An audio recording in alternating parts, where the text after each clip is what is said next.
This episode of Cognitive Dissonance is brought to you by our patrons. You fucking rock. Be advised that this show is not for children, the faint of heart, or the easily offended. The explicit tag is there for a reason.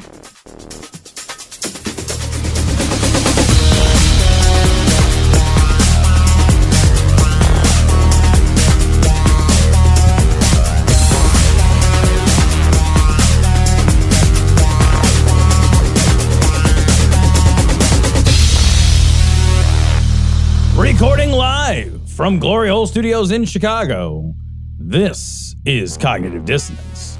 Every episode we blast anyone who gets in our way.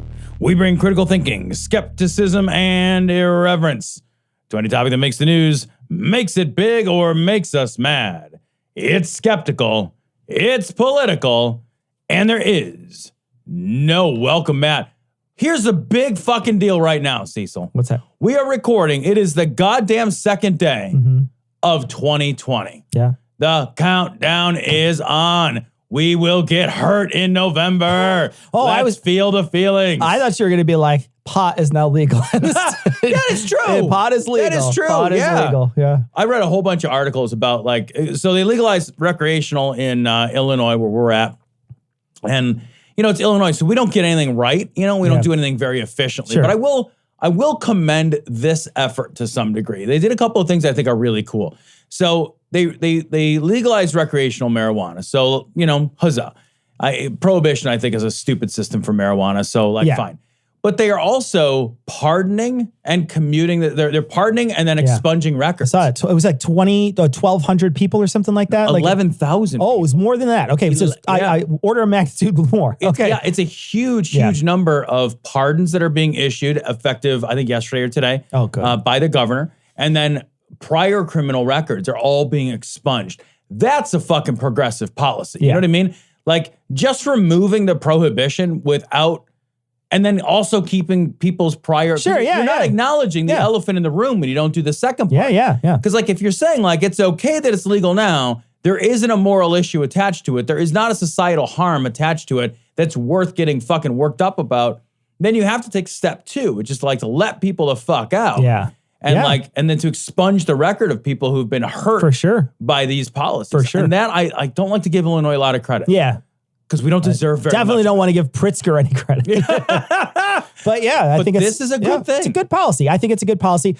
I saw a couple of Facebook posts that you and I went out on New Year's Eve. Yes, we did. And then we got, you left my house at 2-ish. Yeah. I read Facebook posts that at about 2:45 people were lining up at the dispensaries. For the morning. Yeah, it's Green Friday or whatever. Yeah, whatever. It's like Green Wednesday.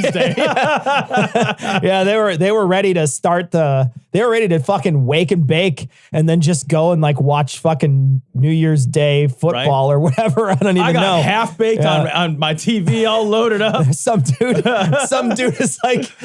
is saving all the episodes of The Mandalorian or whatever just so he can fucking get super toasty and watch something on TV. Yeah. Hey, you know what? I also read some interesting articles that a lot of the dispensary businesses, the recreational dispensary businesses, anticipating this big, crazy Black Friday-esque, lines and everything. They were partnering, interestingly, with a bunch of other local businesses. So they were coffee shops that were nearby. They were well, fuck it, we're opening in the middle of the night too. And people can wait and have their pagers. Oh, yeah. Because they can't open until 6 a.m. by law. Yeah. So they're going to wait and have their pagers and then have menus at the bud place, sitting at the coffee shop nearby. Nice. And there's a ton of local businesses that are partnering with the dispensaries. That's really clever. That's what we should have. Right. That's a good thing. I'm excited about. Yeah. I'm not even a pot smoker. Me either. I'm excited about this. I'm excited about the tax revenue. Yeah. I'm excited about not watching our infrastructure crumble in front of us fucking shitty shake weed. I'm happy. I'm happy that it's happening. I stopped smoking pot. Last time I smoked any was maybe 4 years ago. And my brain just from when I was a kid till now has changed a lot. And when I was a kid, I fucking loved it. I was I smoked a lot when I was a kid, until I was in college. Like until I went to college, I smoked a lot. And after a while, I got bored of it. I didn't really want to do it. I would only do it if it was like really, really, really good weed. Sure. And one time my buddy got nugs from the Grateful Dead concert. And that was a one hitter. And you would just be like, I'm melting into the sofa. It was amazing. But the last time I did it, like I felt all paranoid and weird. And I was like, I did not enjoy it at all. Like I was like, it was like the least favorite thing I've done in a long time. It was an unpleasant evening. And I was just like, that's not happening again. I'm just like, done with that. And everybody's like, no, you need to try this. I'm like, no, I need to not do it. That's what I need to do. And here's the thing. I don't care that other people do it. I just did not have a good experience on it. And I was like, I'm kind of done. And it's funny because I tried it a couple times after, like lightly to try. Yeah. And my brain at this point is just like, you can't do that anymore. And I'm just like, I can't do that anymore. It's like, you know what else? I can't jump off the swing at full height. Exactly. Right. Like, there's like so many things. My body's just like, no, you can't do that anymore. Don't do it anymore. Have you tried edibles? I've never had edibles, but I've been around people in edibles and they always are. This is how it goes. Yep. Too little, too little, too little. I am melting. I watched it. So there's a documentary series on Netflix called Rotten, and it basically like tells you why you should feel guilty about everything you do always. Nice. And like it really does. Like, you're just like, I love you. And it's just like, here's my love is stupid. And you're like, you just feel so bad. There's nothing you can buy. There's no decision you can make that isn't like just destroying everything. But it's like, yeah, you're right. I just don't know what to do about it. Yeah, right. But anyway, one of the things they were talking about was edibles. And it was funny because even on this documentary, they had the same conversation. It was like, everybody has a story about like edibles going terribly awry. And it's exactly what you described. It's like, all right, I just tried some edibles and then I waited 45 minutes, didn't feel anything. So tried a bowl full of edibles, just like, I don't know math or my name. I'm high for 7 days. You're scared of the mailman. You're hiding in the dark. Yeah. So you can have like a THC. Like it's the best Bob Dylan song I've ever heard. I love that Bob Dylan song. Oh, it's so good. When I was in Colorado a few years Hiding ago. from the mailman. my chair, gonna get me. This is poetry if you say it is, but it's not. Oh, sorry. Go ahead. No, it's just I've tried edibles like 3 times and it's been the most uniformly awful experience. Yeah. Like that paranoia, like ramped up to a level that I simply cannot control. I don't want that. I couldn't like when I was in Colorado, I did like 3 of those gummy bears at the advice of a good friend who like smokes a lot and I don't smoke ever. And like I had like years, 3 gummy bears. And like by the time the 3rd one kicked in, I seriously was afraid of money. I did like the pizza man came and I gave him hundreds of dollars because I couldn't remember how money worked. I was just like, I don't know if this is enough. This guy's just like, it is plenty. I had all the cash you take out for like a guy's weekend. Oh, did you give it all to him? Yes, I couldn't remember how any of it worked. That's just like Colorado rules. I know.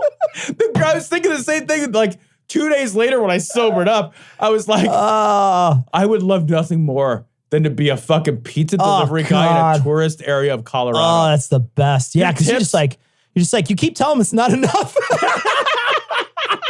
They give you their wife. They're just like, I don't know what to do anymore. I don't know how currency and or bartering works.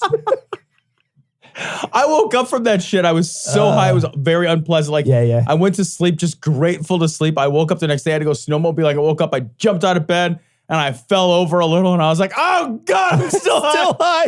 And I wanted to cry. It was like one of those moments you're like, I just need to feel normal again. Yeah. So that's legal now. Yeah. And the thing is like, look, clearly we have 2 horror stories of it. Right. But the thing is like, I know people love it and I know people enjoy it and I know people have amazing time on it and that's great for them and it's just not a thing I do, that's all. Right. And I know there's like, here's the thing, like talk to other there's podcasters we do podcasts with who don't drink because of the exact same thing that we just described happens to them with alcohol. They wind up with their fucking pants on their head driving 75 miles an hour down the fucking interstate and they're like, how did I get here? Right. So they just don't do it. And it's the same thing. It's like, you just got to know your own limitations. That's what being an adult is. You know what I mean? Like you just got to know them. I know. I don't even like having limitations. I know. We go now live to the Queen's Day Home in Shropshire and the royal spokesperson, Haddon Puddlejump Fingerpoof. The Queen is dead! Oh, ghoulies. Griff! Lumpy pumpy! Oh, sweet! All right, let's cover some stories. This seemed like a good story for the new year. Oh, This is yeah, from let's NBC bring News. it in. Social media. Everything sucks and we're going to die soon. This story is called "This is Why We'll Never Have Nice Things Again." Yeah, that's for sure. It's from NBC. Social media hosted a lot of fake health news this year. Here's what went most viral. Viralist. I love the health news going viral. Like whoever wrote that headline was like, "I am clever at NBC." And then even better, they have like what looks like a virus thing with its little pokey tentacly armies, whatever that is. Yeah. With like reaction emojis from does. Facebook. For all Facebook, over. yeah, it's got wows and loves and angries and likes, yeah. Oh my God. So NBC compiled a list of some of this misinformation, so I thought it'd be good to kind of talk a little bit about some of these items. I got one here. The most engaged with article about cancer in 2019, for example, pushed a stew of medical conspiracies, including one positing that Big Pharma, a nebulous group that includes doctors and federal health organizations, is hiding the cure for cancer. Now, we've talked about that a dozen times. You know, when we had Steven Novella on, I expressed some concern about Purdue Pharma. Yeah. And them sort of hiding this from everybody. What it's giving people this natural news guy, this fucking health ranger, whatever that guy's name is. He's all over this thing. He's all over. He fucking spunked on this entire page. That guy's been around forever. He has. Too. What is his name? The Health Ranger. Now I'm going to do a search for it. Mike Adams, the Health Ranger. He's been all over the place. But yeah, so I expressed concern to Dr. Steven Novella, and I remember him saying, well, that's why we need regulation. That's why we need these things in, so we can keep safeguards on these people. In some ways, it's bad that happened, but in some ways, it's really good that happened, because when somebody says to you, well, look at what happened with Purdue Pharma, you can always counter with, yeah, and then they had to pay billions of dollars because they got caught. Right. You know, that's why it's not worth it. That's why hiding cancer cures would not be worth it if they were just trying to sell you stuff that would make you like sicker or whatever. Well, let's because I think you've hit on something that is troublesome, right? Is that we know that Big Pharma does not have our best interest at heart any more than insurance companies Any more have than our best any interest, other right? any other business. It's a business. It's a business. So let's get that piece out of the way, because I think separate the researchers who do that research from Big Pharma, because the researchers are out there trying to change the world and make it better. Right. And I think that's an important pull apart, right? Because one thing that I'm not sure that's as well understood is that most of the basic research into pharmaceuticals, into medicine, into finding cures for all host of diseases, all number of diseases, most of that is publicly funded. It doesn't come from pharmaceutical companies. Pharmaceutical companies don't do that research from its base. Most of that research is done from universities, public universities. They're done by the NHS. They're done by CDC. They're done by, generally speaking, big, large, publicly funded institutions, which we as taxpayers pay for. And they do the bulk of the research. Then when that research gets to a certain point and looks to be on the cusp of becoming a product, once it gets to the point of being product available, then it's moved over or sold to a pharmaceutical company who takes it the last piece across the finish line. And pharmaceutical companies' budgets reflect that. They spend the vast majority of their money on marketing. They do not spend anywhere near as much money on research and development because we're already paying for the research and development, you and me. So to bring that back to the idea that Big Pharma is in control of the cure for cancer. No, they're not looking for the cure for cancer. The guys looking for the cure for cancer are the people at fucking Johns Hopkins, right? The guys at in the university system, the guys at the NHS. And if they fucking find that thing, it's not like they can find the cure for cancer, get us 90% of the way there. And none of those guys are going to say anything about how fucking excited and close they are to doing the most fucking important thing they've ever done in their life, completely unattached to a profit motive. Yeah, that you could even say it could be one of the most important things humanity would ever do. Right. Yeah. And then like to take it a step further, it's also like, it's kind of stupid to think that you're going to hand it over to the same, a company who sells and makes and manufactures, let's say, chemotherapy drugs. Do they have an incentive to keep selling chemotherapy drugs? Well, sure. But if they know there's no such thing as a cure for all cancer, right? It's all, that's a silly thing on its own, and there's a lot of reasons why. But if there were a cure for pancreatic cancer type whatever the fuck, the idea that they would bury that in order to keep selling chemo, that doesn't make sense either. What would happen is they would simply sell it to a different company that doesn't have a competing interest. So like the NHS would get us 90% of the way there, and then they would look and they'd be like, oh, you have a competing interest in that, or a startup would grab that. Right. And the only product they would sell would be the goddamn cure for pancreatic cancer. Or you would be like, holy shit, there's a cure for pancreatic cancer. That's going to destroy my other product. You know what I'm going to do? Bid aggressively on the cure. Yeah, right. So that I don't lose money on the other. Yeah. There's a lot of good business reasons why that doesn't make sense either. Yeah. So like, outside just the pure fact that like grandma might also get cancer and you love grandma. Yeah. And so there are humanistic reasons why that's just not true. And there's regulatory reasons why that's not true. There's also market force reasons why that doesn't make sense as a conspiracy. Right. Well, I mean, you know, like there's other industries that do try to make it so that there's less of a pull from certain products in their industry, right? Look at the electric car and the gas and oil industry, right? Look at how much they try to push. Those things still exist, right? We still know about them. Mm-hmm. So the same thing would happen here. You know, you're eventually going to find out about them. You're going to use them. You're going to have them. And now it's up to the marketing to decide whether or not it's going to sell to the rest of the people. And what, you know, if the president's going to like throw some weird fucking tariff on something or whatever fucking floats his boat that day. But this is one of those things that we talked about. We talked about this before, and we've talked about it many times, that this idea that people be like, oh yeah, I'm just going to hide I got to fucking twist my mustache, my fucking waxed mustache that's in curly cues, and I'm going to laugh maniacally and pull my cape in front of my face and hide the vial that has the fucking cure for cancer. I've got it tied up on the railroad tracks. Oh, it's the cure for cancer. Exactly, right? It's like a moose and a squirrel trying to save us There's from it. There's a dog on. Fuck out of here. This is one of the most shared, engaged with stories on there because it already is a bias that a lot of people believe, right? It's already confirming their own beliefs so that they're happy to share something like that without ever checking it out. Right. I see that happen a lot, you know, where there's like, I'm like, I don't know anybody else who does this. I don't know if other people do this. You know, I'd be interested to hear from people.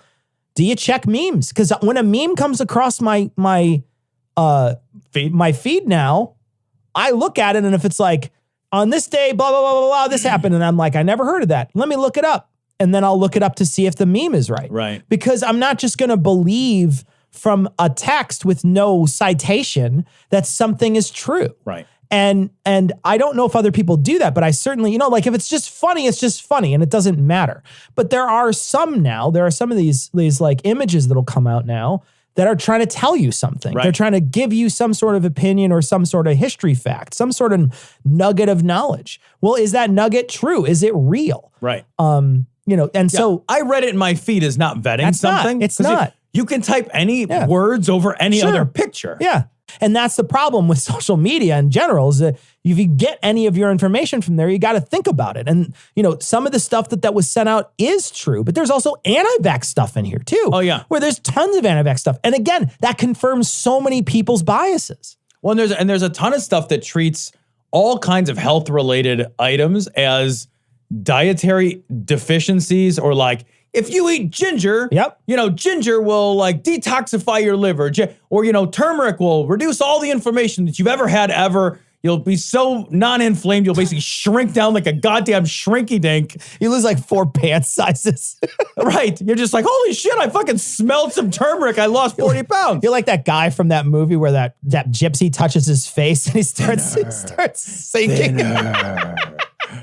And he looks like Trump at the beginning. Right. And then at the end, he looks like Ruth Bader Ginsburg. It was like Christian Bale in The Machine. He did. I've been eating nothing but apple Nothing but cores. apples. That's it. That's it. Yeah. But like, I love this shit where they're like, well, this. Well, here it is. Here it is, Tom. Why don't you just read what it says here? Just read this. So ginger is 10,000 times more effective at killing cancer than chemo, reads the headline of an article that generated 800,000 engagements. Papaya leaf juice, elderberry, dates, thyme, garlic, jasmine, limes, okra, and other herbs, vegetables, and exotic fruits were all offered this year as cures for cancer, diabetes, asthma, and the flu. I'll bet you $100 you could go to LA and get that papaya leaf, elderberry, date, garlic juice in a can right now. I guarantee you can get a shooter of papaya leaf juice, elderberry, dates, thyme, garlic, jasmine, limes, okra, and other herbs. Guaranteed right now. You do a shooter of it, and then they give you a free copy of The Secret. Right. Yeah. It's a smoothie because that's the same way it comes out. Yeah. It's a smoothie.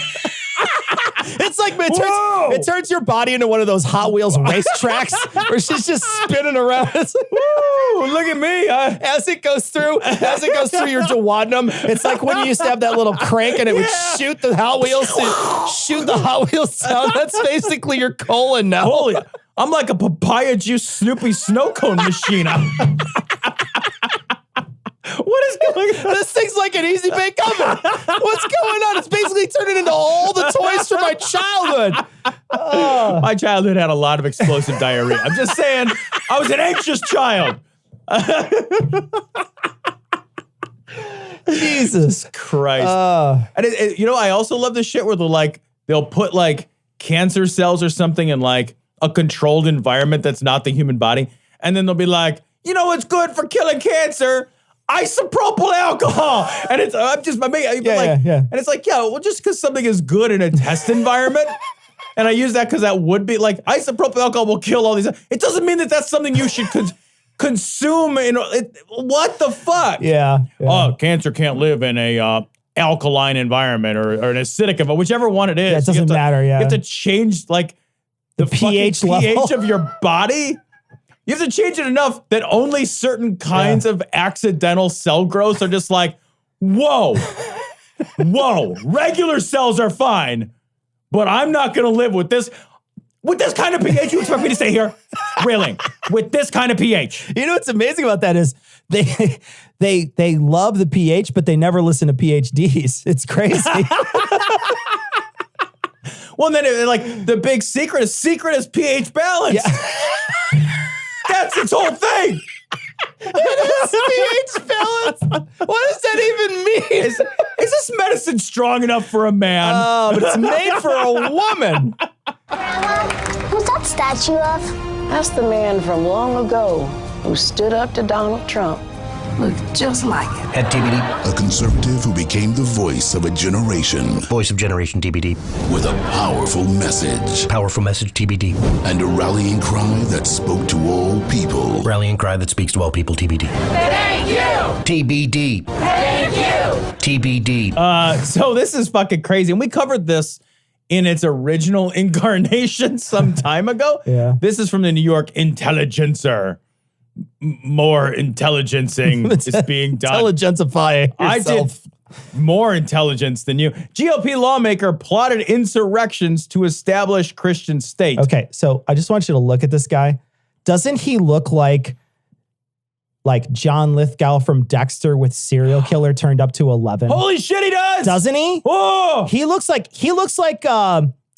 if you took John Lithgow and you crossbred him with the guy who shot Kennedy. I'm just saying you can never trust a man with eyeglasses that don't have a frame that goes all the way around. Yeah, you can't trust a guy with eyeglasses that look like he's from 1964. I know. Jesus. All right, so this is the Washington State chair of the Republican caucus. He wrote, and we covered it back when it happened last year. We did cover it. He wrote the manifesto, The Biblical Basis for War. And as far as Jesus was concerned, American Christians have the right to kill all males, but just males, who support abortion, same-sex marriage, or communism. It's a weird That's a weird thing to pull on the slot machine when you get abortion, same-sex marriage, and that's like getting the cherry, the bell, and the bar or whatever. You're just like hammer and sickle, fetus. Oh, God damn it! It can't be abortion if it's a cherry. Cherry, pop, go! Dig. Call T.I. in here. Get him in here. Bring Kanye in here. Would you look at this? I'm gonna have to beat your daughter or whatever you're gonna do when that eventually happens. Beat your daughter? Jesus Christ. Oh, what's he gonna congratulate her? He wasn't gonna high five her, that's for sure. Oh God, I'm just saying, check her anal hymen. All right, that's not a thing. Like a real, what is it a thing? Anal hymen. It's just like you spend your whole life just getting bigger and bigger and bigger. Oh my God. All right, so when the manifesto came out, the guy basically lost his chairmanship, right? So he didn't lose his job. No. It's kind of like Steve King. We're like, all right, you can still come to work, but your big punishment is you don't have to do anything when you get here. You're a white nationalist. You can still sit here and collect a paycheck, but we just don't want to hear from you anymore. Right. Yeah. And so the Guardian, over the spring, found some text messages where he was discussing targeting anti-fascist activists like Antifa, etc., for surveillance, harassment, and violence. Yeah. In fact, he said the prescription for the treatment of an Antifa protester. He didn't say this. Someone said it to him. Oh, I'm sorry. Someone said it to him. One of these other people said to him. The Interlocutor would be a great name for a show. The Interlocutor might be a good name for this paper. Better than the Intelligence. Better than the Intelligencer. But this person said that for the treatment of female Antifa protester, grab a fistful of hair and a face slam it to a Jersey barrier, treat him like a communist revolutionaries, then shave her bald with a K-bar USMC field knife. It's a very specific shaving. There's a lot of really specific stuff in here. You've clearly touched on his kink. Right. You know? Because the guy has tastes, you know what I mean? Like he's going out of his way to be like, no, you've got to make sure that it's this. And I want to shave it with grease. It's got to be grease, just like he did in Pitch Black, like that. That's what I want to do. That shaving said Pitch Black's like, all right, some shit's going wrong. But I want to look. I gotta shave my hair. I want to make sure I have like less wind resistance when I'm running from crazy creatures that bite you in the face. But he said, so this Republican lawmaker replied to this text with, okay, what background checks need to be done? Give me the list, end quote. Yeah. He did not respond to like, that's crazy. Yeah. That's a horrifying abuse of fucking authoritarian power. Yeah. That's not how America works. At the very least, he should have replied with, who dis? At the very least. Eggplant. Squirt. Oh, but this guy, oh my God. He was talking to the people that like took over that like fucking reservation, those guys that were like in like Oregon. In Oregon, he was like chatting with those guys, and he was going by a name. He was going by the name Vernum Bellator was the name he was going by, which means truth warrior in Latin. Does it? It means truth warrior in Latin. It sounds like that's why it sounds like a Harry Potter villain. It does. I'm Vernon Bellator. Oh, Death Eater or whatever. But it sounds like a fucking Harry Potter villain. This is a GOP lawmaker. Truth warrior. It's amazing. You know what? I fight the truth. No, damn it. That's not how I meant that. I mean, I fight for the truth. No. You know what? Change it to Ultimate Warrior. Is that taken? Ultimate Warrior. No, it's not taken anymore. What I'm going to do is I'm going to tie these swastikas above my bicep. And then when I flex, it makes my flex. It's basically like a cock ring for your bicep. Hulk Hogan in Latin is real American. I am a real American. You remember that? Do you remember when he sang that song? He would come out. Well, I don't know if he sang it. I don't know who sang it, but he would come out and do his like boof. Yeah. Boof. Oh yeah, brother. That was a different guy. That's Macho Man Randy Savage. Yeah. Why does my brain still have that information? Who is your favorite? Do you used to watch wrestling, right? A little bit. So who was your favorite wrestler when you were a kid? I liked Jake the Snake because he had a snake. Yeah, he snake. He did have a snake. I was a fan of I got a snake, man. I like the guys with the props. So like I like Jake the Snake. I like the hillbillies with the 2x4s. Oh, hillbillies with 2x4 is awesome. What were they? What were they called? Do you remember? I don't know. And then I like the Iron Sheik. Iron Sheik, because he would tap his toe and he had that like we had like a finishing move that he would do. Like he'd get him into like the iron crowbar. Or some he did. Shit. I don't know what it was the thing where he would put their legs over his knees and then he would pull their crank their neck back. Yeah. I don't even remember what it was called, but it was ridiculous. Looked uncomfortable. It seriously looked uncomfortable. I guarantee there's a chiropractor right now doing that to somebody somewhere. This was called the Iron Shake. I like how racist those I know those old timey ones. Oh my God, that shit was amazing. It's like, Arabs are funny, let's make fun of them. And poor people with these hillbillies with sticks or whatever. There was a black guy named Junkyard Dog. Oh, I remember that Junkyard Dog. Yeah. Hacksaw Jim Dugan was the guy's name. That is it. That was the guy's name.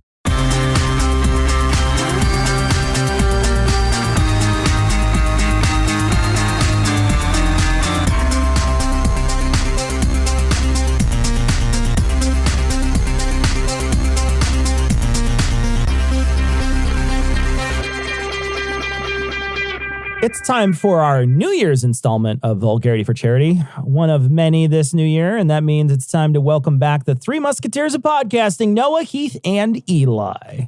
It's true. You forget we exist until you see us, and when you dig in, bam, mostly fluff. Not even wrong. I eat a lot of fluff. All right. Let's start things off with a roast for Josh's dog, Tika. Yeah, okay, so apparently this is on behalf of his other dog, Soba. And apparently Tika's so fucking lazy that Soba couldn't find a picture of him not sprawled out on the sofa, half-ass looking back at the camera to make sure it's not edible before returning to his perpetual half slumber. So, Tika, you look like an elderly Rottweiler licked a light socket. And Eli, how about a roast for Dennis's stepmom, Carol? Oh, Dennis's stepmom looks like Instagram has a cunt who will die alone filter. Oh, Jesus Christ. She looks like the ghost of Christmas ruined. Okay, Heath, this one is definitely for you. All right. Will wants a roast for his friend's manager, Leslie, who makes the entire office listen to smooth jazz all day. God damn it. Yeah, and by the way, according to Will, Leslie is a, quote, sexless, desiccated wanker. So we're going to steal your stuff. Great. So we need more British people in on these roasts. That's great stuff. All right. Pretty sure this is coming from the UK. And oh yeah, this is on behalf of Muriel, who we met at QED. You guys remember Muriel? Oh yeah. Hi Muriel. Oh, yeah. So I do remember. Leslie, she looks like Theresa May wore a pantsuit made of nothing but those little packets that come in the pocket, the little desiccant things. and if someone ever finds her Kenny G spot, you'll see nothing but a fucking puff of dust like you blew off an old book that you found. All right, hey, Cecil, I got a good one for you here. How about a roast for Barbara's cat, Joseph? Oh, okay. Holy shit. Is this cat hiding under a giant bratwurst? Thing looks like excessive water weight with fur. It looks like he needs to get on My Kitness Pal or something. When you grab a normal cat's paw, the claws come out. Joseph requires an extra step of pressing in his tummy so his paws come out. Tom, this last one needs your special blend to roast Jamie's hubby's stepmom, Kenny. I don't think it's the last one, though, but I'll give it a shot. All right, Kenny, first, you spell your name stupid. K-E-N-I. That is stupid. You're spelling your name wrong. Fuck you. Anyway, guys, when you read one of these descriptions and the details are just kind of shocking, and then you think, what the fuck kind of cartoon villain am I reading about here? And then you think, no, that's not right. Because a cartoon villain still has more depth of character than this particular monster. And at least a cartoon can be erased. Then you realize you've seized on it. Erased. That's Kenny. She is a smudge on the page in the story of better men and women.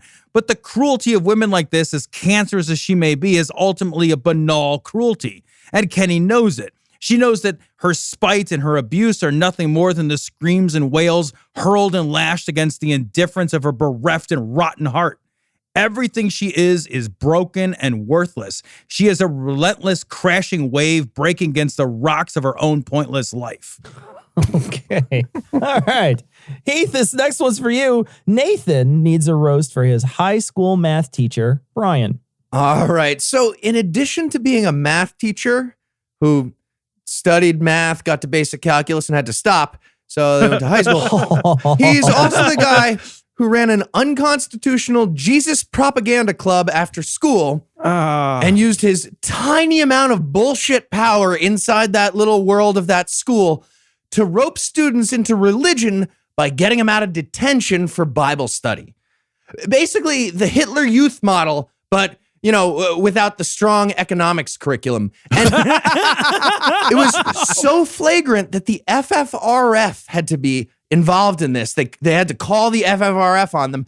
And then the FFRF had to fight against lawyers from a literal hate group, the Alliance Defending Freedom, in a case. Brian is the cuticle of people. And we have to just constantly scrape people like this back into fucking compliance. Sometimes it doesn't even work. And you get little sores that never fucking heal. Fuck you. And Eli, one parent to another, Lucy needs a roast for her son, Atticus. Lucy, I'd love to, except I don't want to fucking die because this is the baddest ass kid ever. He's wearing sweet shades. He's got a camo t-shirt with matching sandals, and he is eyeing the dog food aisle of this Costco like he just saw through the Matrix. Seriously, Lucy, are you sure that this is your son? Because I am 99% sure this is a childhood photo of Guy Fieri. Like, you need to just check the photo albums. Maybe you swapped the Fieris next door. All right, so Cecil, I got another one for you here.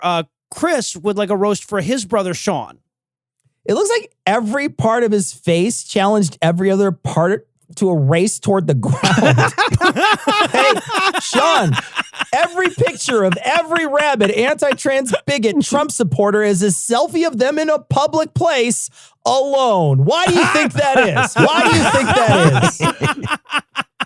And one for you, Noah. Dave would like a roast of his pet cat, Nigel. Okay, well, normally I hate roasting cats because what are you going to say? But this cat looks like such an asshole. Right? Nigel looks like one of those bastards that's in a perpetual state of not quite puking. He'll constantly get over expensive shit and do the hairball pump fake for 5 minutes. You're sticking paper towels under him. You're grabbing your important documents and your food and shit. And then he just wanders off and pukes in your shoes in the other room while nobody's looking. Fuck you, Nigel. I'm glad you got fixed. Why'd I put my social security guard in my shoes in the other room? This is so dumb. Yeah, and I have 2 of those cats. All right, Tom.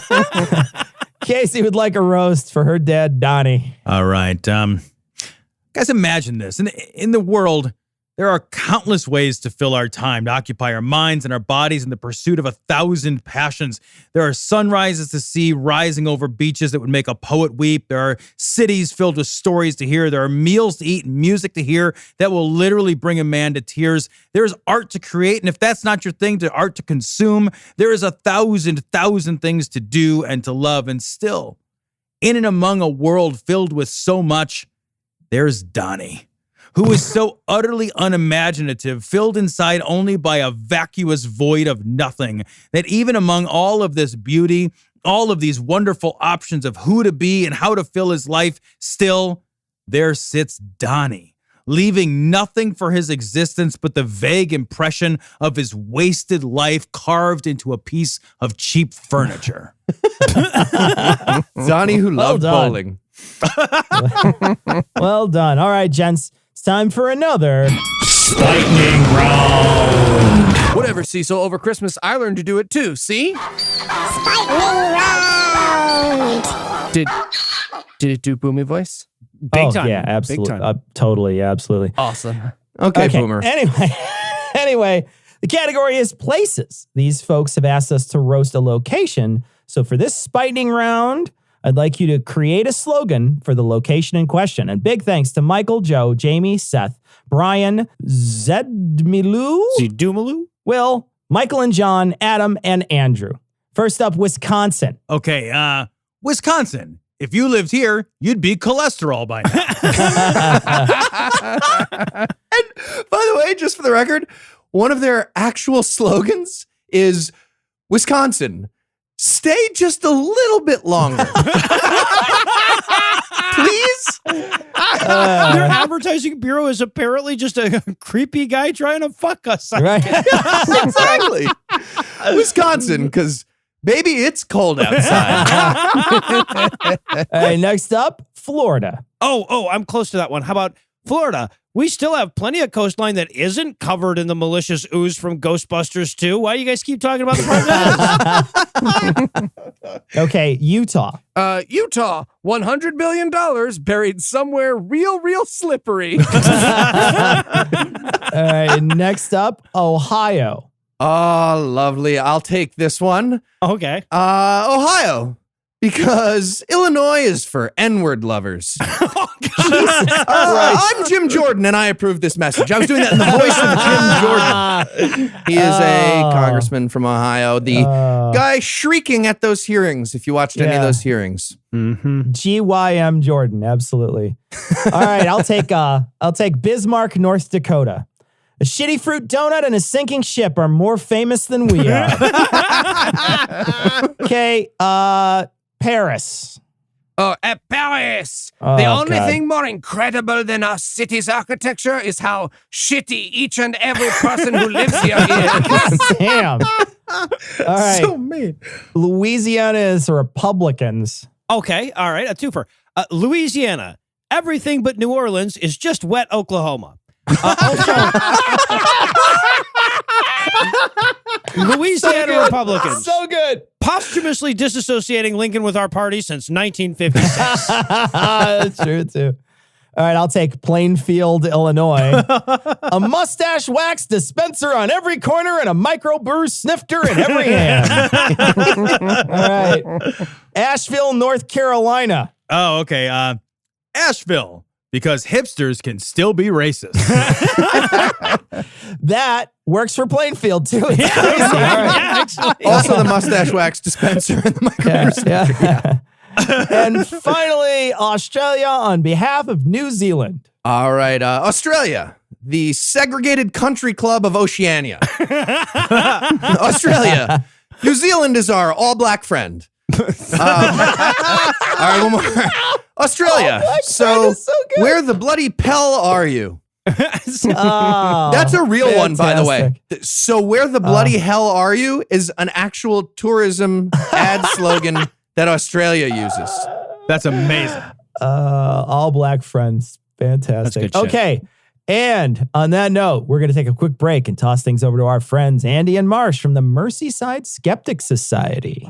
Oh, hey, Andy. Oh, hi, Mosh. Look, for the last time, I've told you, Mike said he'll only do the convention again if we let him carry around a gun with a single bullet, and that's his final offer.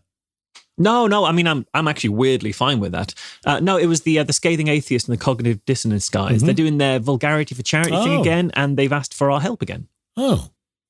Isn't letting them invite themselves to QED enough? Well, I mean, to be fair, they totally fell for it this year when we told them it was cancelled. I know, they really did. Oh, no, boys. No need to come over this year. Just dinner with a few hundred friends and Magic Dave. Real low-key. You don't think it'll work 2 years in a row, do you? Oh, I wish. Who do they want us to roast? All right, let's see here. Well, Charlotte, Will, and Avyi donated for us to roast Boris Johnson. Oh, okay. I think we can manage that. Let me see. I can start. So there's this myth that the daddy long-legged spider is actually the most venomous spider in the world, but that it lacks the fangs to administer the poison. In much the same way, the only thing undermining Boris Johnson's breathtaking malevolence is his own staggering incompetence. Boris is the living disproof of the idea of British exceptionalism. He's a venal, lazy, cowardly liar who trades on misinformation, bluster and spite because he hasn't got the spine or the empathy to stand for something positive. Very nice. Very nice. Good roast. Well, look, Boris Johnson, our very own photoshopped Wurzel Gummidge, a man whose stumbling, guffawing, blithering balderdash has somehow made him Prime Minister, the most perfect example of someone promoted to the highest level of incompetence. His initials are BJ, which is a deliberate and perfect distraction because it confuses cock in mouth and cock with a mouth. He is everything that's bad with Great Britain. A liar in power, a pretender to the throne, a deserting patriot. He's a man who prizes his privilege and position over morality, truth, and sincerity. I'm not surprised Boris is fond of cycling to work. He's our very own Lance fucking Armstrong. All right, well, this Bart, is fun. All right, well, Bart donated $330 for us to say mean things about Jacob Rees-Mogg. Right, let's see. Right, you know when you leave a cup of tea to go cold and it forms like a thick greyish skin on top? Oh, yeah.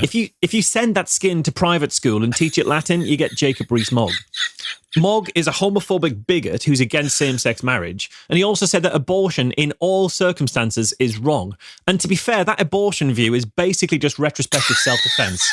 Because had his parents known what a pathetic excuse for a man their fetus would grow up to be, they'd have mercifully flushed him away while he was still an embryo. Beautiful, man. Beautiful. Okay, Jacob Rees-Mogg. He looks like Ronnie Corbett was surfing Hawking radiation outside a black hole caused by an infinitely dense pile of his own billions of pounds, failed to pay attention and became spaghettified at the event horizon. He was famously photographed lying with his feet up in the House of Commons. Lying is one of his strong points. He's the Prince Andrew of politics, not because of any sex stuff, who the fuck would touch him after all, but because he gives enough of an impression of usefulness to fool people into thinking he's actually useful. He pops up from time to time on TV and people assume he's been doing useful things in between appearances. He's stupid enough to think he's getting away with it and smart enough to take advantage of humans' innate pattern-seeking instinct. He is the knob of the gaps. Well done, man. All right, for this next one, why don't you take the Malaysian Prime Minister Mahathir Mohamad for Paul, and I'll take Joe Swinson for Nathan. Okay. Mahathir Mohamad, or as I like to call him, Jew-hating 9/11 truther, is a 94-year-old second-time Prime Minister for Malaysia. He's a self-professed anti-Semite who described Jews in his 2007 book as, "The Jews are not merely hook-nosed, but understand money instinctively." This guy fucking roasts himself. He's your worst racist uncle who keeps turning up at Christmas. He's a playground bully with a moral backbone fashioned from the bones of his enemies. He thinks the world could learn lessons about peace from Kim Jong-un and that 9/11 was perpetrated by the US government. Mahathir Mohamad is the Alex Jones of Malaysian politics. Nice. Yeah, so let's think. Joe Swinson. The worst thing about Joe Swinson being head of the Liberal Democrats is the private school that has to cope with the loss of their overly eager head girl. Like, Joe, you can't make a case for being anti-austerity when you were part of the government that introduced austerity in the first place. You are the kid at school who eggs the bully on, and then when the teacher arrives, you rat them out to avoid detention. You are absolutely perfect as the face of the Lib Dems because you are bland and instantly forgettable. Oh, yeah. All right, excellent. Last two here. So Andrew would like you to roast the English school system. Oh, my goodness. It would be my pleasure. Well, the English school system produced me, but it also produced Marsh. Make your own decision. The English school system, the most effective way we've yet found to increase the gap between rich and poor. For the 6% who can access private education, we see small class sizes, heavy investment and elite teachers.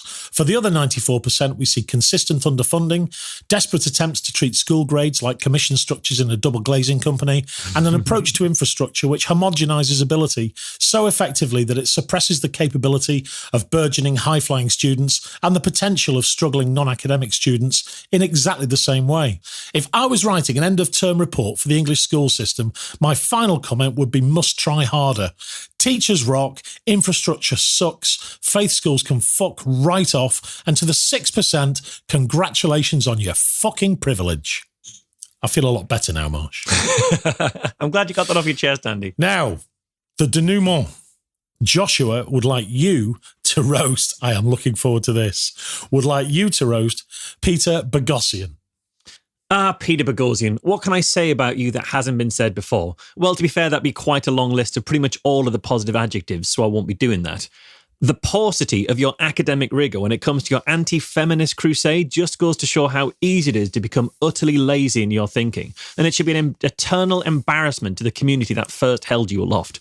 You are the living proof that having the right answer on one subject does not mean that you are right on any other subject, and that repackaging Socratic dialogue for a new generation clearly doesn't require you to understand or internalise the lessons of it. Peter spoke last month at the Speaking Truth to Social Justice conference in London. So in that spirit, I've got some truth that I can speak to you. If your manual for creating atheists ends with you speaking at a meeting funded by a right-wing Christian think tank which opens the event with a prayer, you might want to question the path that you're on. If only there was some kind of book you could use as a guide to questioning the veracity of your deeply held ideologies, Peter. Fantastic. Well, that does it, Marsh. That's everyone. Another year of Vulgarity for Charity done with. Yeah, and I'm so glad they've made their $100,000 goal, so now Noah gets to quit smoking. You're worried about his health? No, I'm just hoping he goes crazy and finishes the other 4 off.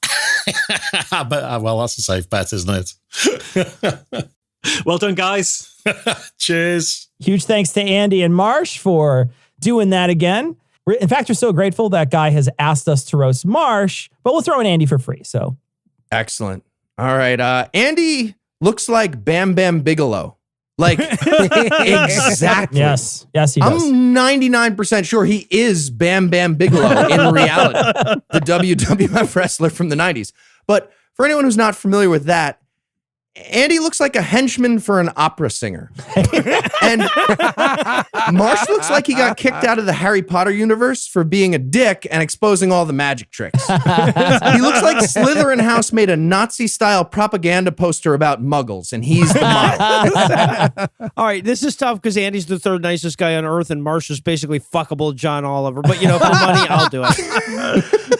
All right, Andy looks like Wayne Knight and the guy he got the shaving cream can from were fused into one dude. And Marsh perpetually looks like he's just woken up in a grown-up body for the first time and hasn't figured out why it's so hairy yet. He's like a deer being born for a lot. Yeah. Look, I got to admit, I feel bad roasting Andy. I mean, he takes 6 months of his life away from his job selling cars to other cars or whatever it is he intends to do. And what do people say to him in response? When's the next Incredulous? I can't get that much money together that fast. Let me talk to my daughter. I feel for you, Andy. I feel for you. Andy and Marsh are Krupp and Vandemar from Neverwhere if that story was about Nigerian scammers that tricked you into wiring them donuts. Looking forward to seeing you guys in October. Maybe even see you before then. Check your closets, guys. All right, let's dive back in with some group requests, starting with Duff, who would like a roast for his wife and 2 kids. Well, I hate to echo the least interesting man at every party Duff's been to in the last 20 years, but I guess I'll call dibs on his wife. Because he sent us this email about he's been dropping hints for years now that he wants her to donate to Vulgarity for charity and get him roasted. And poor little Duff, he downloads every episode like a hopeful orphan on Christmas morning just to have his hopes just speedily trampled by her indifference. Orphan with an iPhone. Yeah, well, right. Yeah, exactly. Well-to-do orphan. And then he not that well-to-do. It's an iPhone. Yeah. Well, yeah, right. So, but then he introduces her in the email by talking about how she's super successful. Sounds like somebody who could afford $50 for charity to have her husband called an asshole at his request, lady. No shit. Sure, he says you're a good cook, but he didn't mention that your specialty is fillet of heart, you callous skin flint. And I'm going to take one of the kids here. Thank God that kid is in martial arts because then he can kip up after literally anyone in his high school kicks the shit out of him. That kid's books come pre-dumped. You should just buy him underwear with armholes to thwart the future wedgies. Jesus. Like it. Now it's a shirt. Oh, God. Thank you. All right. I'll take Chase.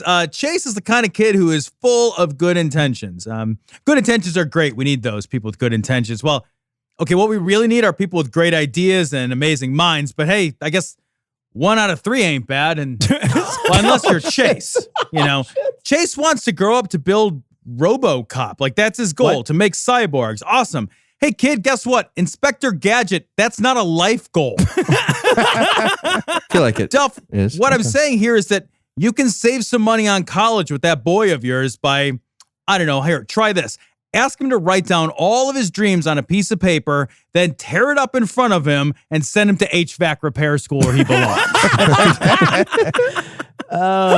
And Aiden would like Heath to roast his dogs, Eleanor and Fox. And if there's time, he wants Eli to roast his wife, Kendra. If there's time is the best part of that email. I do love that. I want to too. filibuster Eli so bad and just keep going on this. All right. Well, I love this picture of these dogs. So Eleanor and Fox are furious at Aiden for taking this photo. I think they're both boxers, and they look like stormtroopers with rabies. They're so angry. And they both have what I'm assuming are giant rage boners, lady or man boners, whatever they are, which are also Star Wars themed somehow, the boners. Fox appears to have either two pink dicks that light up with hate sometimes, or maybe a vagina protected by two very small lightsabers around the sides. And Eleanor's labia look like they're about to reveal an angry Sarlacc. And they both 100% hate fuck that camera together right after the shot. Also, kind of makes sense because Kendra, lovely lady, you're a lucky man, Aiden, but she looks like someone brought the phrase ungentle hand job to life.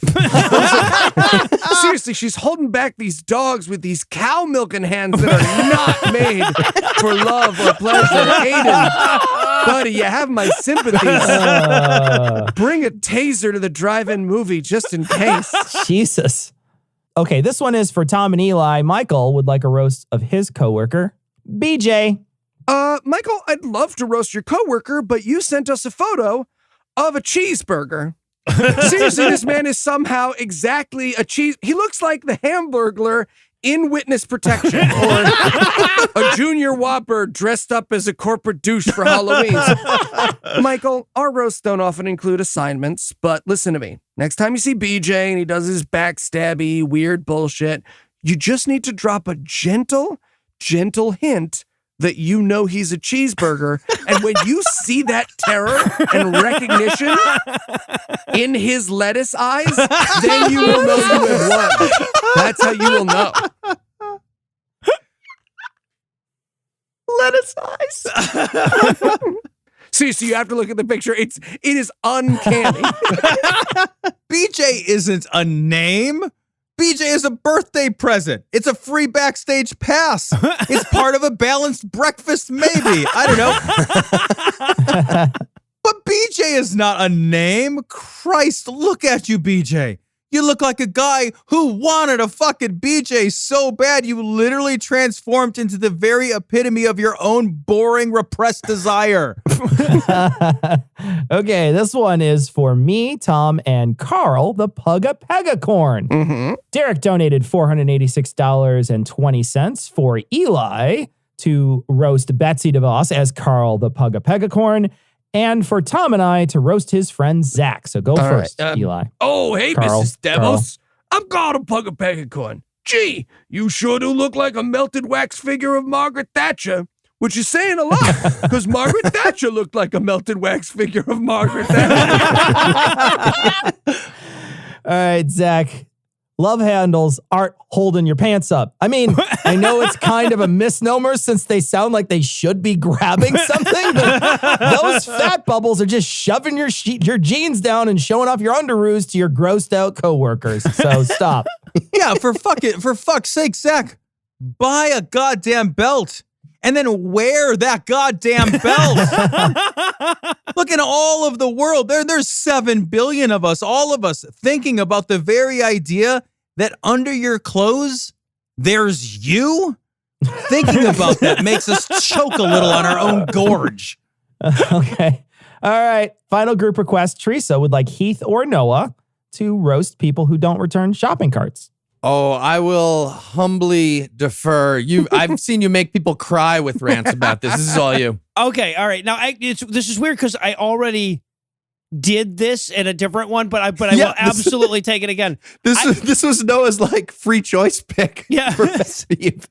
All right, so I want to know what these assholes do at home.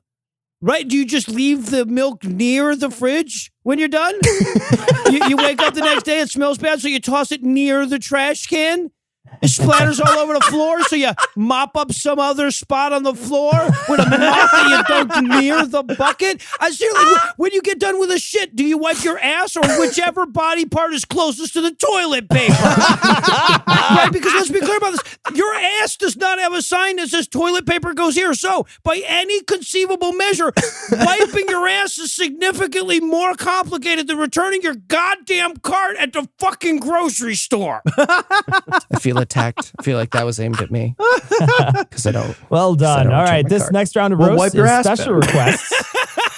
No. It means that we need an insult that only you could deliver. First one's for me. This one is for Galen, who would like me to roast politician Jeanette Ward. Has there ever been a septuagenarian that tried so hard to look like a cheerleader? I know you want your district to give you a W, but if you do, you lift your arms above your head, you're going to break a hip, I think. I don't know. She seriously looks like a Where Are They Now of one of the white suit twins from The Matrix 2. Let's hope her Senate run ends in an epic crash too, though. So, all right. Noah, Pamela would like you to roast her ex-coworker, Joel, the proofreader. Oh, okay. So a little behind the scenes here. So we have this massive 500 plus page doc where Tim and Haley have copied over all the pics and email and all the info that we need for all of these roasts. So the whole time that we've been doing this, we're constantly scrolling up and down this massive document to find the person that we're supposed to insult next. And along the way, here and there, you just see some random picture of some other person and think to yourself, ooh, I hope I get this guy. Right? Joel is the quintessential example of that guy. He's got a mustache that's trying to say, I look ridiculous on purpose, as though he had a choice. He looks like he splits his time evenly between pretentiously biting a pipe and plotting his revenge against Mega Man. This motherfucker, he looks like Lawrence Krauss trying to sneak past the security guard at a Victoria's Secrets again. Oh, shit. Eli, David would like a roast of himself. All right. So this is not fair because David is incredibly good looking and he knows it. David has like medically too many abs. It's ridiculous. His six-pack has each little one has a six-pack in with He's it. got a fractal of It's a six-packs. fucking It's MC obnoxious. Escher pack. He looks like he's broken up more marriages than polyamory. Dave is so good looking. I listened to an episode of his podcast just to hear his voice. And let me say, Dave is incredibly good looking. He's a handsome guy. Okay. Heath got a 2 for you. Molly gave us $300 for you to roast her bearded dragon Simon, who shits on her, and her coworker Greg, a Trump-loving Republican with an immigrant girlfriend whose favorite hobby is reenacting the Confederacy. Okay, well, I'm assuming reenact the Confederacy actually means entering public buildings in a separate door from his girlfriend. And that bearded dragon looks like Mark Zuckerberg on a leash doing upward-facing dog pose. And I am into it. That is an attractive photo we got of that bearded dragon. Tom, John gave us $100 for you to roast Eli's digestive system. All right. Actually, Eli doesn't even have what could properly be termed a digestive system. I've been to dinner with Eli. Do you guys know what he can eat? No, false. He can't fucking eat. It's fucking ridiculous. He's a goddamn lemon, which is ironic because I actually think that is the only thing he can eat. I understand. Look, if I were trapped with Eli for 24 hours a day, I would revolt too. But seriously, Eli's digestive system, if all you're going to do is pretend to work and be a huge noisy pain in the ass, the very least you can do is get your own fucking Facebook page and beg for internet sympathy points while you do it. Also, after this, Eli's shitty stomach will have its own fan page now. I can guarantee it. Yeah. All right. I think we got time for one more lightning round before we deliver our final salvo roast. The category is people who blank. These generous donors have issue with certain kinds of someone, so I'd like you to deliver the following roast to people who blank, probably blank. Big thanks to Michael, Irene, Clarence, Joey, Amy, Wayne, Morgan, Zachariah, Cindy, and Tweaks. Okay, Noah, people who offer unsolicited gym advice. Yeah, might as well ask Tom Tom about the NCAA. I'm not the one to do this one. I can't say for certain that everyone listening to this podcast has been in a gym more times than I have, but I can say for certain that nobody listening to it has been in a gym fewer times. But people who offer unsolicited gym advice definitely also offer unsolicited dick pics. Like probably in their resumes, laminated in the corner. Okay, Eli, people who don't know how escalators work. Oh, all right. What? People who don't know how escalators work also push the elevator button they just watched you push. No. That's right, lady. The elevator moves faster depending on how many times we on the ground press the button. Don't push it a third time or it'll go hyperspeed and hurtle into the earth. All right, Cecil, how about people who litter? Okay. Hey, fuckhead, throwing your 15th Zagnut wrapper on the ground. I know you litterers probably think that the world revolves around you because you're in a constant gravitational force battle with it, but it doesn't, you sloppy prick. I realize it's not your neighborhood, so you don't care about it, but if we treated everyone we didn't care about like this, you would have been chucked off a cliff like a Spartan baby with a hair lip. And Heath, this one's definitely for you. How about people who roast dogs? Okay, I see what you're doing there. Yeah. People who roast dogs probably look like a racist snowman based on my data set of one. I look like Lex Luthor started a podcast about men's rights. That's fair. That's fair. I see what you did. Oh, come on. You're not as good looking as Lex Luthor, who you can. And finally, Tom. Okay. That's fair. And finally, Tom, what do anti-vax nurses also do? Okay, anti-vax nurses probably also giggle a little when those babies die. True. Well done. Got some more badly behaving folks next, but for this round, I'd like you to tell me what the proper punishment for their faux pas would be. All right, Eli, we'll start with you. What's the proper punishment for assholes who drive around in a pickup truck? Ooh, all right. Assholes who drive around in a pickup truck should have to do the job of people who actually need a pickup truck. Farmer, serial killer, any of them. Serial killer? Not assistant manager of tech support at Huddleston Community College. Get a car that closes all the way, you animal. Okay, Heath. Why do serial killers need a pickup? That would You need the body because it's in the back. So bed. van. I'm giving Eli a weird note here. Go ahead, Cecil. Okay, yeah, that's a perfect note, Heath. Very specifically for you, the next one. What's the proper punishment for people who stand on 16 when the dealer's up card is a 10? What the fuck is wrong with people? God damn it. There's literally a very simple answer key for blackjack that you're allowed to have at the blackjack table. And the reason it's allowed is because unless you're a professional card counter, and if you stand on 16 against dealer 10, you are not that. So if you're just playing perfect strategy according to that chart, you still lose against the house. That's why they let you have that chart. And you shouldn't hit either, by the way. You should literally pay money to surrender your hand. That's real. If you have $100 on the table during that moment, you should pay the dealer $50 to cancel that bet before you even see the outcome of the cards.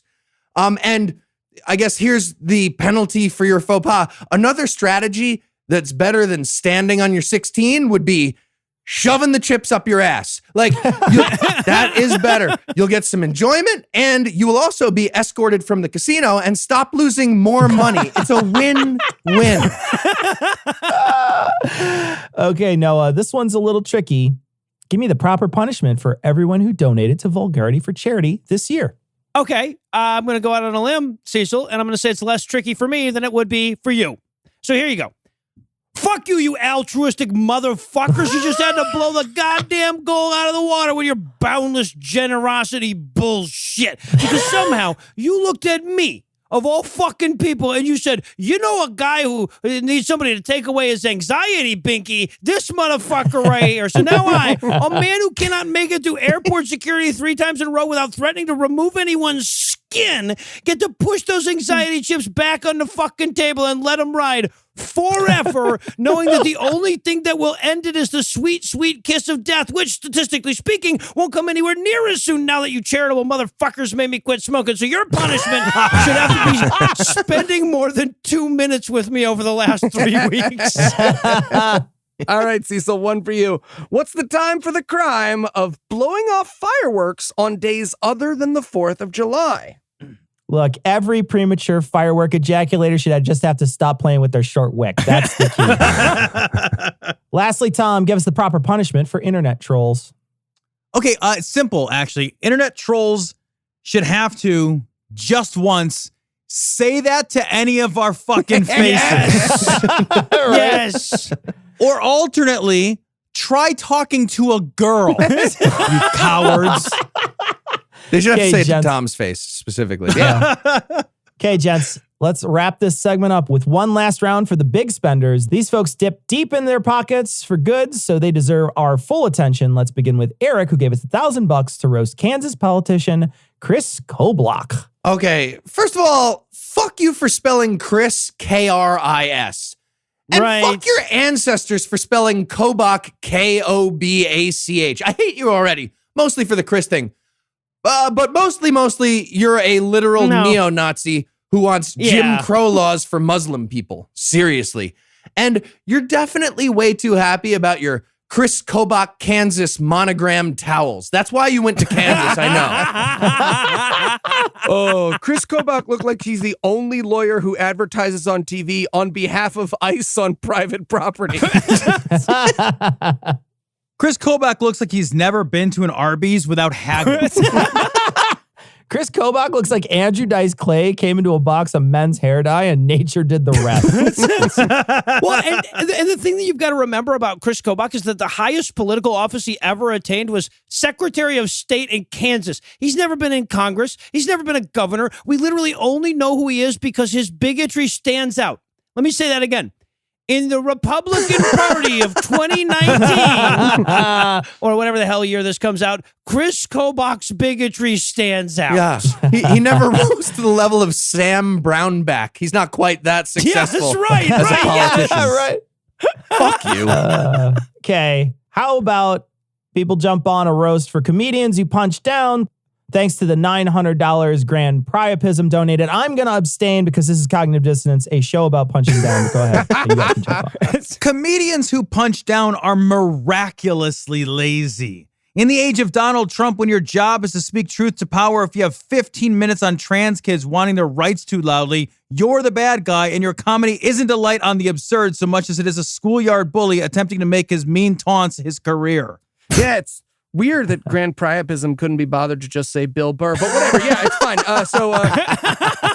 Comedians who punch down are like joining Doctors Without Borders, but just so you can do plastic surgery. I don't know. What I'm saying is you're the opposite of the thing you're supposed to do at your job. That's the perfect analogy. Like comedians who punch down are like atomic hot sauce. Nobody gives a fuck. Nobody likes you. You shouldn't exist. And the only people willing to choke you down are assholes to begin with. All right. Ace gave us $75, but accidentally typed a 4 at the end of that with no decimal. So. Jesus. Wait, Ace donated an extra...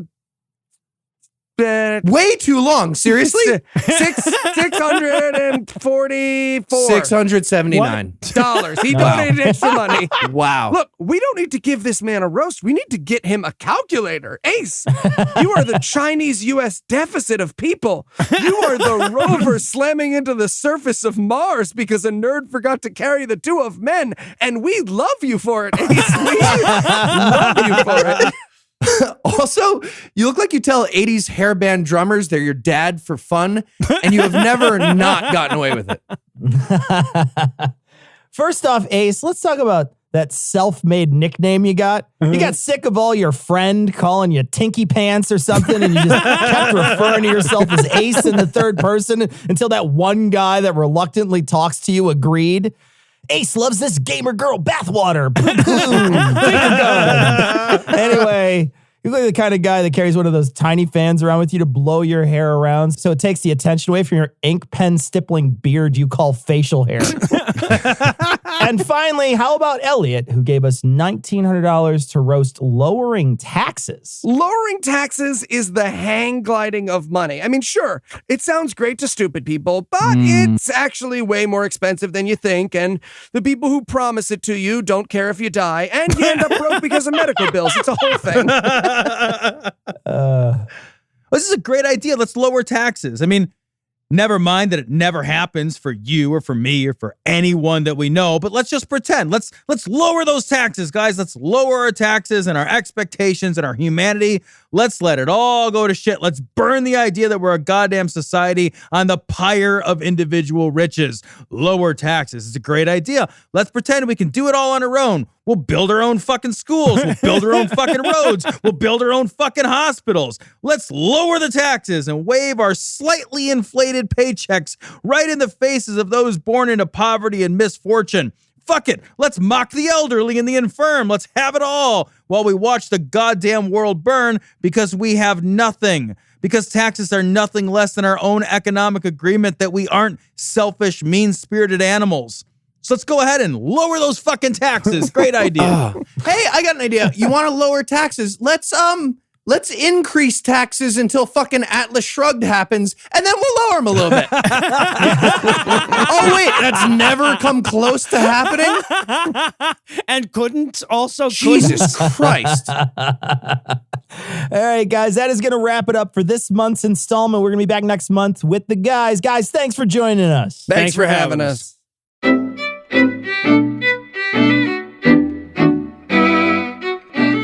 So we want to thank our patrons. Of course, we want to thank all our patrons. We want to thank our most recent patrons.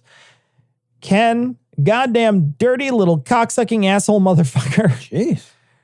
Rose, Tony, Cameron, and Justin. Cameron, you get a mug. All you have to do is send your message to Ian at dissonancepod.com or dissonance.podcast@gmail.com. Tell us your address and we'll send you a mug. Citation needed mug. All you need to do is promise to listen to one episode of Citation Needed. The saddest little podcast that can't. Okay, so we want to cover some email. We got a bunch of messages suggesting MLM stuff. A bunch of people had suggested The Dream, the podcast called The Dream. Tom and I have both listened to The Dream. We listened to the whole thing. It's excellent. It's an excellent a great show. podcast. We reached out to the lady, Jean Marie, I think her name is. Yep. Jean Marie. We reached out to her, tried to reach out to her. We never received any message back. So if anybody has a contact and knows a little bit about her or knows somebody who knows her, let us know and see if there's some way we can, get a message to her, because the things that we've tried have not yielded any results. But we would absolutely love to talk to Jean Marie from the Dream podcast about MLMs. It would be amazing. We also got a message from Mike, and Mike sent in a message and said, hey, you should check out the film Betting on Zero. It's about Herbalife. I have watched this. Tom's probably going to watch it before we record. Very sad story about Herbalife, but then there's also like this weird sort of market angle with hedge funds. It's there's a lot of interesting little things that go through a lot of weaving. Not sure it's a good rug at the end, but they weave a lot. So can we do a deep dive on a happy topic sometime? I don't think so, Tom. I don't think so. We got Johnny sent in a ghost story that he said he went outside about 17 years ago. It's getting dark, a little after dusk, steps outside, and then he looks and there's a ball of light, orange ball of light, looked about the size of a basketball. Don't know if it had to be bigger via the distance, floating about 20 feet off the ground, making its way through the woods toward the road.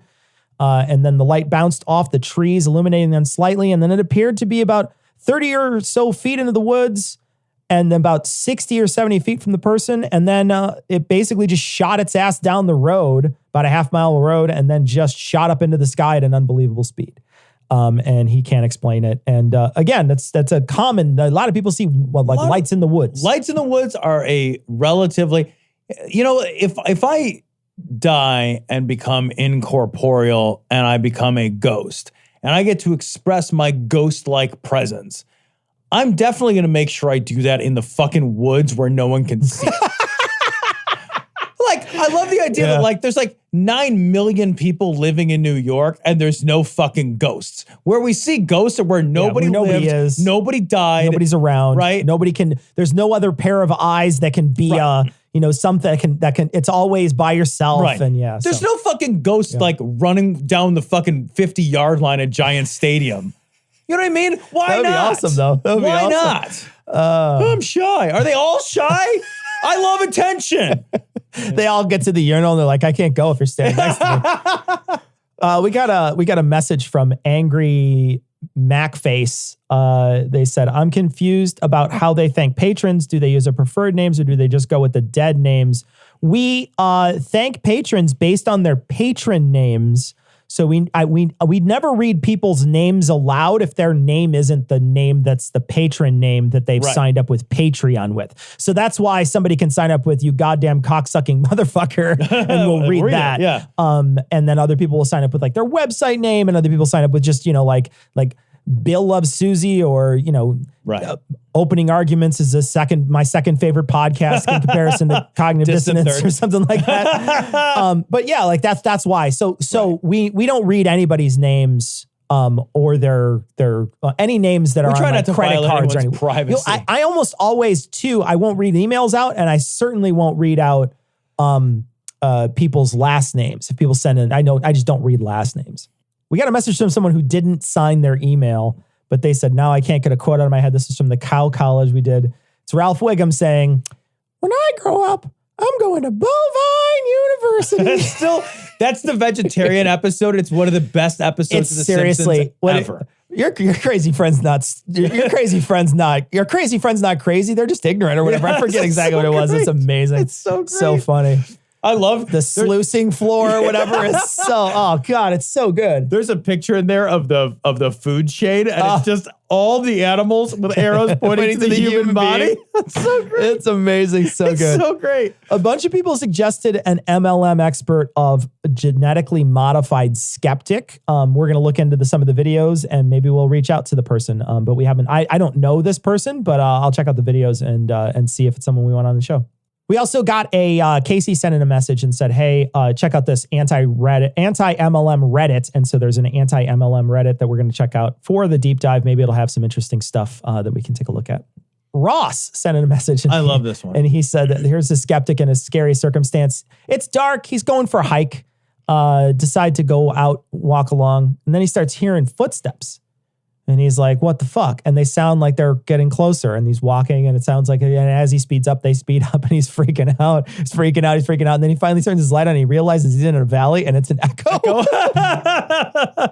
Those are my favorite ghost stories. I know. Where you're just like, yeah, I figured out what it was. Right. I figured out what it was and it didn't. And now I'm not afraid of it. And now I kind of feel like, dough. And the call was coming from call waiting. Oh, okay. Well, there's a perfectly natural thing. That happens. But that is going to wrap it up for this week. We are going to leave you like we always do with the Skeptic's Creed. Credulity is not a virtue. It's fortune cookie cutter, mommy issue, hypno-Babylon bullshit. Couched in scientician, double bubble, toil and trouble, pseudo quasi alternative, acupunctuating, pressurized, stereogram, pyramidal, free energy healing, watered downward spiral, brain deadpan sales pitch, late night info docutainment.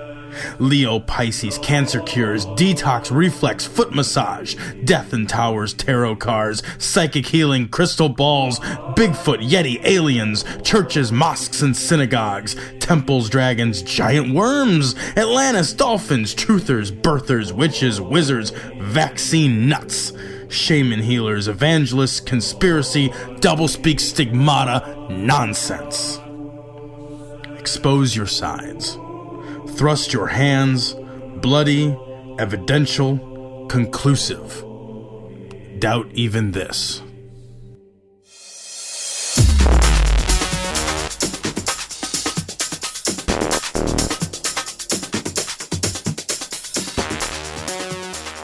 The opinions and information provided on this podcast are intended for entertainment purposes only.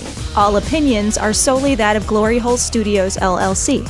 Cognitive Dissonance makes no representations as to accuracy, completeness, currentness, suitability, or validity of any information, and will not be liable for any errors, damages, or butthurt arising from consumption. All information is provided on an as-is basis. No refunds. Produced in association with the local Dairy Council and viewers like you.